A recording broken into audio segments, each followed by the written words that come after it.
Hello' so welcome back to my YouTube channel cricket 99 সকলোকে স্বাগতম জনাইছোঁ।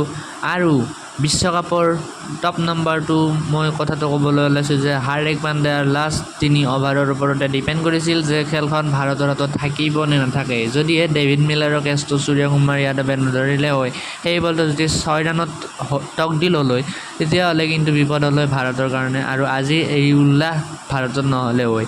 সেইকাৰণে হাৰ্দিক পাণ্ডিয়াক আমি চাব্বাছ দিছোঁ তেওঁৰ দুখ ভৰা জীৱনতো, যে ইমান এটা ভাল ইনিং তেওঁ খেলি কিনে ভাৰতক বিশ্বকাপৰ খিতাপটো অৰ্জন কৰিবলৈ সক্ষম কৰিলে।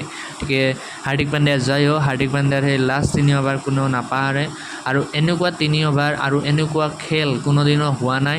1983 চনত যিখন খেল হৈছিল আৰু হুবহু সেই খেলখনে হৈছে 2024 চনতো, কাৰণ কপিল দেৱৰ টীমটোৱে যেনেকৈ ভাবিছিল, ৰোহিত শৰ্মাৰ টীমটোৱেও সেইদিনাখন তেনেকুৱাকৈ ভাবি তেওঁলোকে কৈছিল যে আমি যদিও আমাৰ ৰান কম, তেওঁ আমি শেষ বললৈকে আমি খেলাম, এই বুলি তেওঁলোকে কৈছিল। জয় হিন্দ।